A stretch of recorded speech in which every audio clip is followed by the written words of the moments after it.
for almost 50 years, they were playing in the shadows.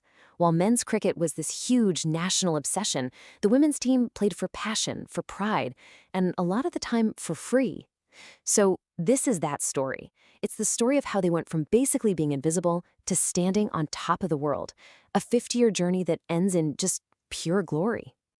And really, this comparison right here, it says everything you need to know.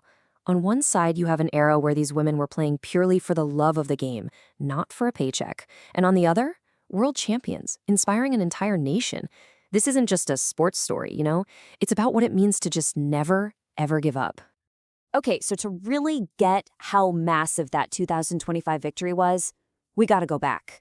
I mean, way back. We're talking about the very beginning, a time of incredible struggle, where a small group of women were laying the groundwork for everything to come, even when nobody was watching. So if you just look at this timeline, it seems like, hey, steady progress, right? They formed a governing body, played their first test match, they even made it to a World Cup final way back in 2000.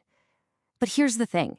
What these dates don't tell you is the brutal reality behind them. All of this, it was done with basically zero official support. None.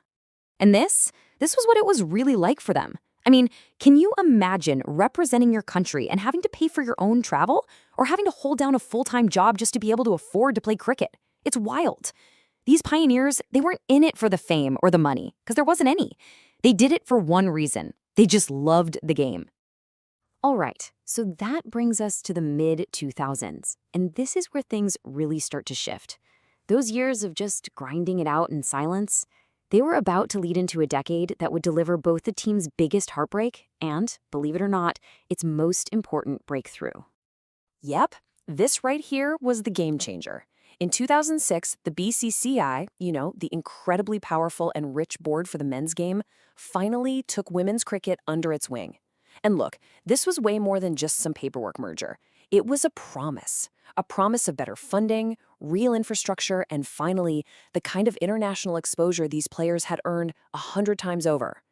Fast forward about a decade, and that promise leads them right here, to the 2017 World Cup final at a sold-out Lord's. The whole country was suddenly watching. Led by the legend herself, Mithali Raj, India was right there, on the very edge of glory. They were so close. I mean, after this incredible tournament run, we all remember Harmanpreet Kaur's insane 171 not out. It all came down to this. And they lost.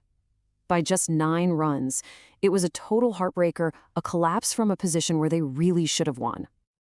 So, a truly devastating end to what felt like a fairy tale. And you have to ask, right? Was that it? Was the dream over? Just another what could have been story for the history books? No way. Not even close. In fact, that loss, it probably did more for women's cricket in India than a win ever could have. Because for the first time, the whole country wasn't just watching, they cared. People were genuinely upset. That shared heartbreak kicked off a revolution. Suddenly, there was attention, investment, and real support. It was the moment they finally broke into the mainstream.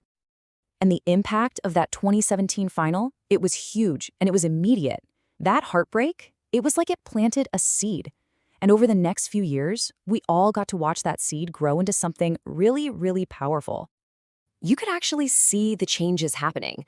Players started getting central contracts, which meant they finally had some financial security. A whole new generation of fearless, exciting players came up, Smriti Mandhana, Shefali Verma, and the rest. The team started winning consistently, even grabbing a silver medal at the Commonwealth Games. Things were really happening. So, okay, the players were now pros, and the team was a legit powerhouse. But the biggest change of all, the one that would transform the entire sport in India, was still to come. And that was the Women's Premier League, the WPL. I mean, this just changed the whole landscape.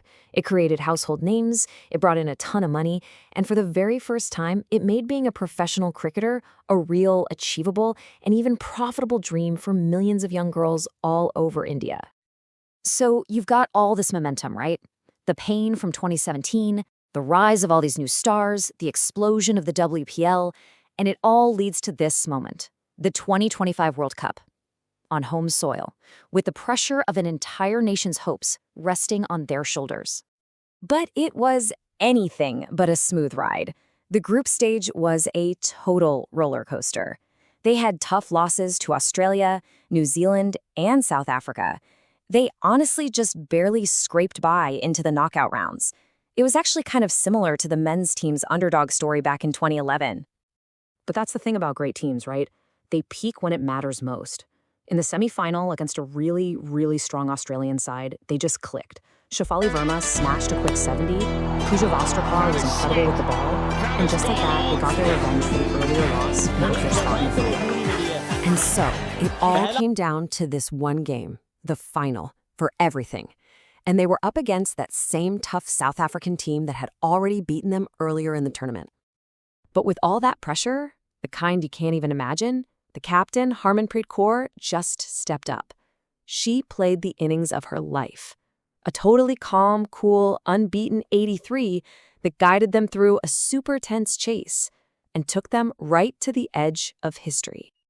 And with that winning run, they did it. After all those years of struggle, of sacrifice, of heartbreak, the Indian women's cricket team were finally, for the very first time, world champions. So what does a victory like this actually mean? Because it's about so much more than just lifting a trophy. Its impact goes way, way beyond the cricket field.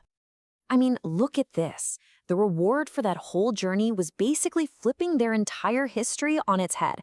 All those decades of being ignored, gone, replaced with respect.